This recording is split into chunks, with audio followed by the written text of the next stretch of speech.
dan perkasa, megah dan berjaya. Yesus Tuhan, Yesus Tuhan, tempat perlindungan, gunung pertahanan. Yesus Tuhan, Yesus Tuhan, agung dan perkasa, megah dan berjaya. Yesus Tuhan, Yesus Tuhan, tempat perlindungan, gunung pertahanan. Katakan Yesus, Yesus Tuhan, Yesus Tuhan. Sorak nyatakan, Yesus kaulah Tuhan, Kau Raja pemenang. Sorak nyatakan, Yesus kaulah Tuhan, Juru Selamat dunia, agung dan perkasa, megah dan berjaya. Yesus Tuhan, Yesus Tuhan, tempat perlindungan, gunung pertahanan. Yesus Tuhan, Yesus Tuhan. Haleluya.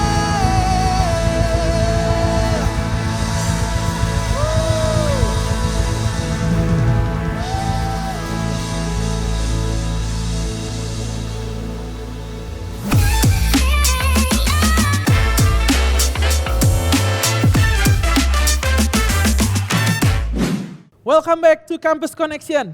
Senang kita dapat berjumpa kembali di dalam ibadah online khusus mahasiswa ini. Saya berdoa semua kita senantiasa semangat menjalani hidup bersama-sama dengan Tuhan. Hari ini kita akan melanjutkan pembahasan kita dari minggu yang lalu.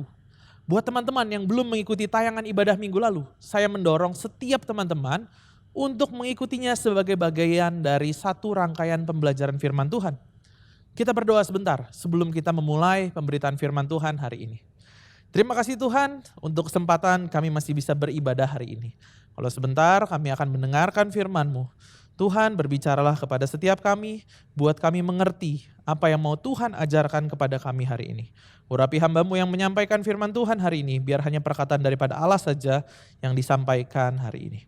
Kami menyerahkan waktu ke depan ke dalam tangan-Mu, dalam nama Tuhan Yesus. Amin. Minggu yang lalu kita sudah membahas tentang yang namanya bertumbuh. Setiap kita kalau mau bertumbuh pasti memerlukan wadah untuk kita dapat bertumbuh. Komitmen tertanam untuk bertumbuh. Komunitas menjadi tempat kita untuk tertanam, menjadi tempat kita untuk belajar, dan dapat menjadi pondasi sebelum kita melangkah keluar. Seharusnya kita sebagai orang Kristen, justru kita yang membawa value kekristenan itu kepada dunia, yang direpresentasikan dengan beberapa aspek seperti pemerintahan, bisnis, pendidikan, dan lain sebagainya. Pertumbuhan rohani adalah pilihan kita dan ini semua memerlukan yang namanya komitmen. Apapun panggilanmu, berakar kuat di dalam komunitas akan menopang pertumbuhan kita di dalam segala hal yang kita kerjakan untuk memenuhi panggilan kita di dalam hidup ini. Hari ini teman-teman, kalau dari kemarin kita bilang tertanam, mau berbuah harus tertanam, jangankan mau berbuah, mau bertumbuh juga harus tertanam. The question is, gimana caranya supaya kita dapat tertanam dan kita dapat bertumbuh? Betul, semuanya dimulai dari tertanam. Sebuah benih harus ditanam terlebih dahulu sebelum dia dapat tumbuh menjadi pohon. Dan pada akhirnya setelah dia menjadi pohon dan dia dapat berbuah.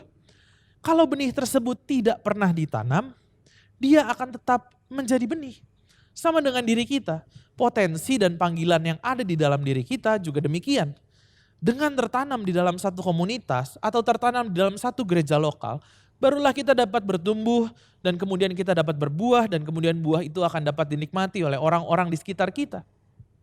Kembali ke pertanyaannya tadi, bagaimana buat tertanam dan bertumbuh? Bagaimana caranya? Oke, saya bisa tertanam dengan cara mulai berkomitmen untuk berada di satu komunitas atau gereja. Hadir secara rutin.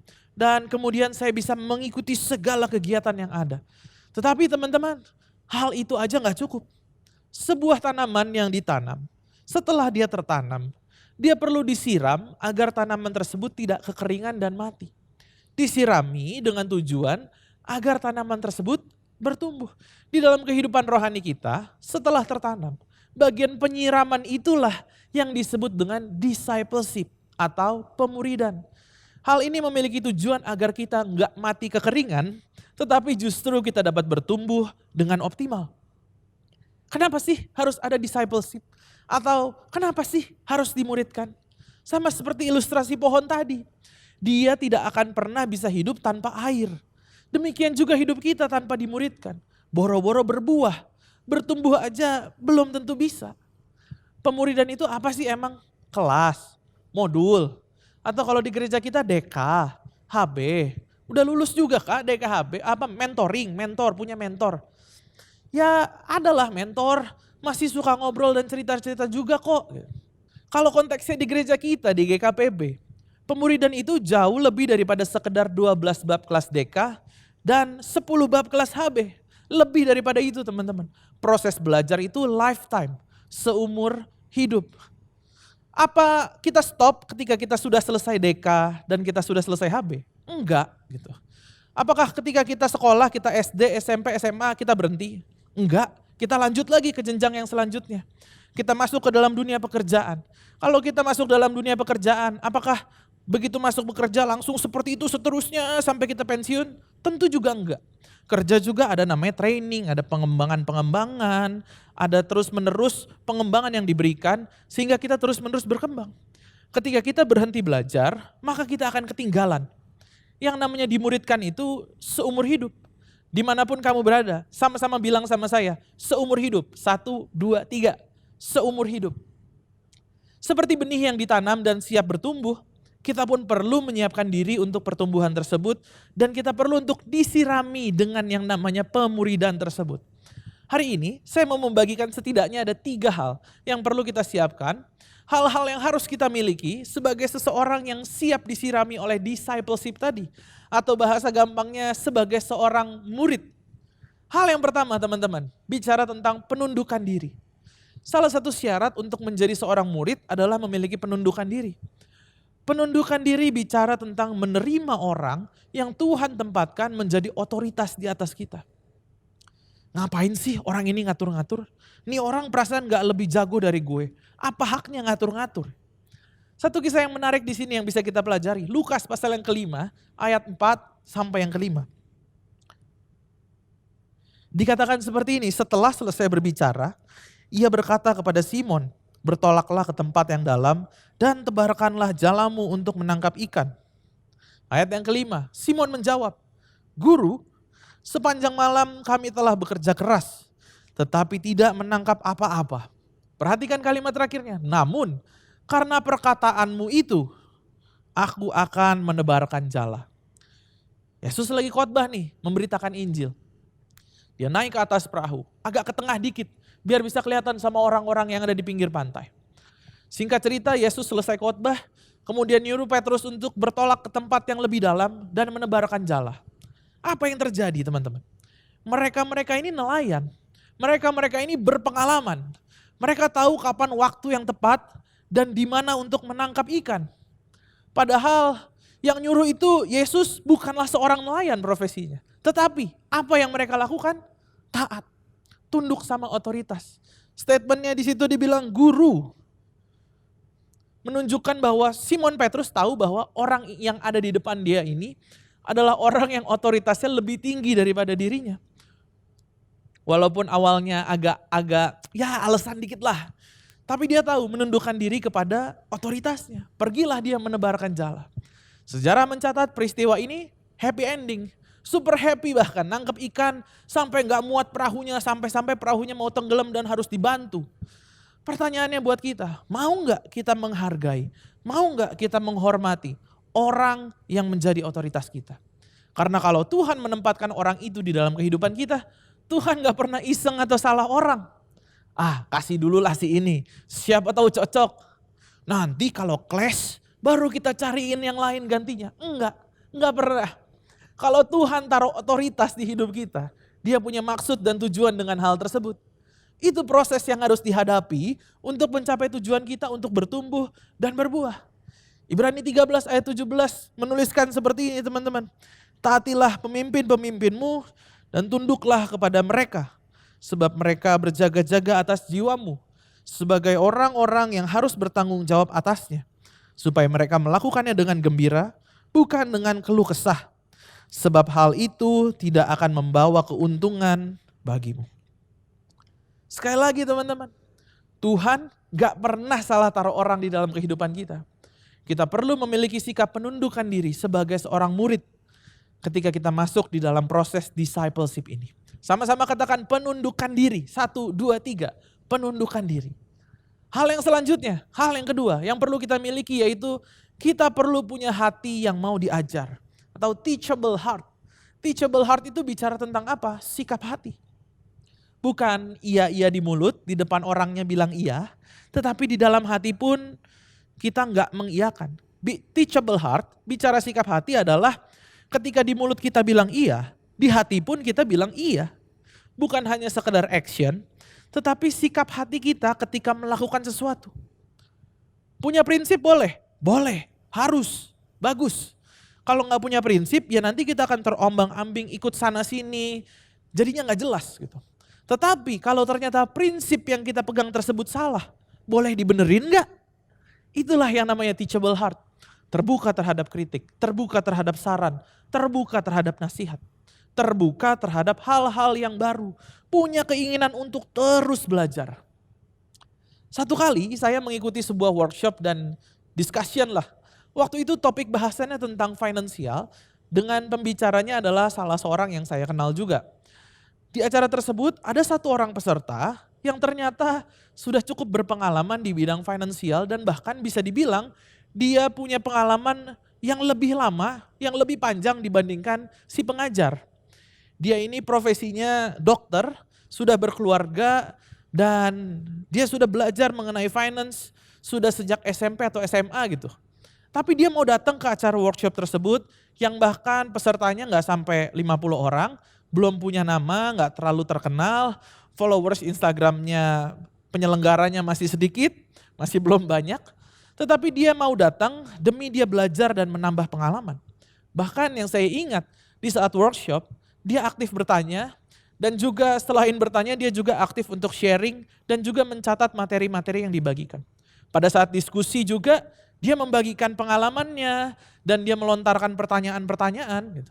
Bukan dengan tujuan untuk menguji yang lagi ngajar, tetapi kelihatan motifnya untuk mengetahui pendapat orang lain mengenai hal-hal tersebut. Di situ mereka tukar pikiran, di situ dia bisa tukar pikiran satu sama lain. Dan di situ juga kita tahu bahwa dia benar-benar mau belajar. Dan kita pun bisa belajar seperti ini teman-teman. Bukan masalah, oh gue lebih tua, pengalamannya lebih lama. Tetapi ya belajar. Materi yang sama mungkin diulang lagi, diulang lagi, diulang lagi. Tetapi selalu ada satu hal yang baru, ada perspektif yang baru ketika kita benar-benar mau belajar. Yang namanya pembelajaran itu nggak ada habis-habisnya. Seperti kita baca Alkitab, ayat yang sama mungkin. Ayat yang sama ribuan tahun. Tetapi kita baca 1 kali, 2 kali, 3 kali. Belum tentu message-nya sama terus. Belum tentu yang diingatkan Roh Kudus kepada kita itu sama terus. Kalau kita sungguh-sungguh mau belajar, pasti akan ada hal baru yang diungkapkan melalui apa yang kita baca. Mau belajar, miliki hati yang terus-menerus mau belajar, mau diajar. Teachable heart. Jadi tadi pertama kita bicara tentang penundukan diri, yang kedua kita bicara tentang teachable heart, hati yang mau diajar. Yang ketiga teman-teman, yang terakhir, mau membangun relasi. Loh, kok jadi relasi? Proses discipleship, proses pemuridan, membutuhkan relasi yang dengan sengaja dibangun. Kekristenan bukan hanya sekedar agama, kekristenan adalah relasi kita dengan Tuhan. Waktu Natal, beberapa waktu lalu saya sempat sharing ke beberapa cell group. Yesus datang mengubah yang namanya religion menjadi relationship. Yang tadinya sifatnya agamawi, menjadi sifatnya membangun relasi. Jangan kita menjadi seperti ahli-ahli Taurat yang hanya paham aturan, paham Alkitab secara mendalam, paham segala jenis peraturan yang ada, tetapi kehilangan esensi dari kekristenan itu sendiri. Lain ceritanya dengan murid-murid Yesus yang dengan sengaja membangun relasi dengannya. Bahkan meninggalkan pekerjaan mereka untuk mengikuti Yesus.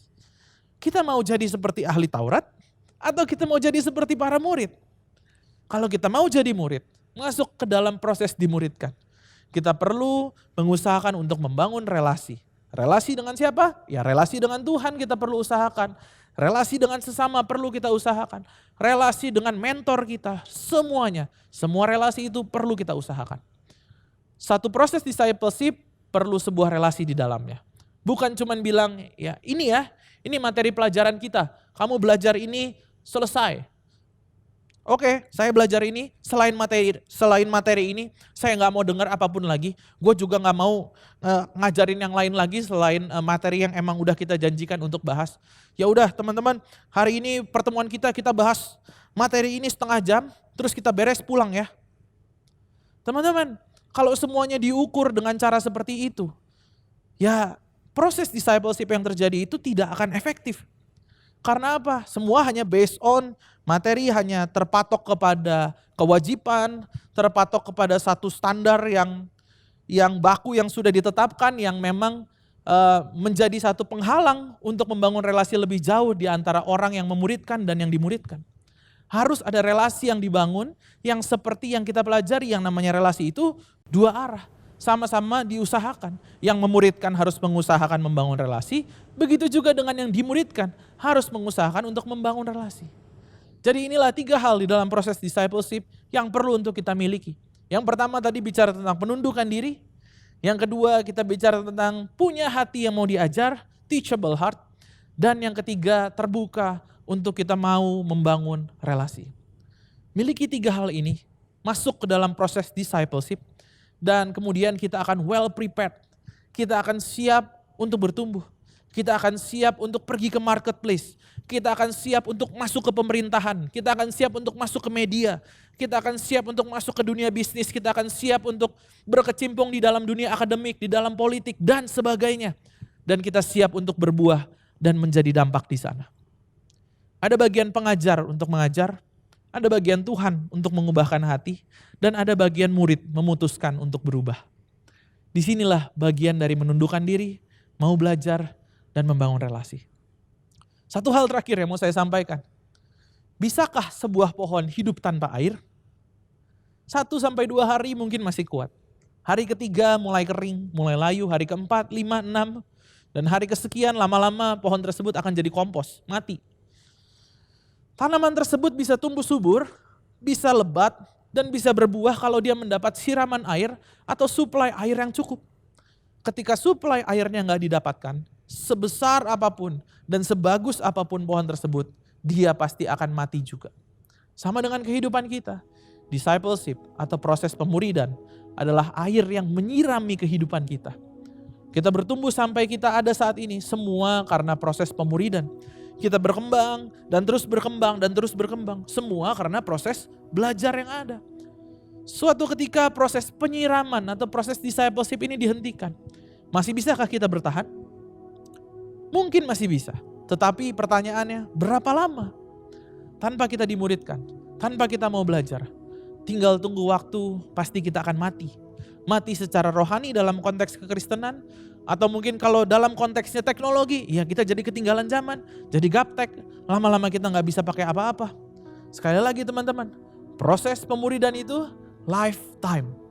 Sama-sama bilang sama saya lifetime, 1, 2, 3, lifetime. Mari sama-sama kita akhiri pemberitaan firman Tuhan hari ini dengan berdoa. Kami bersyukur Tuhan untuk firman Tuhan yang sudah disampaikan hari ini.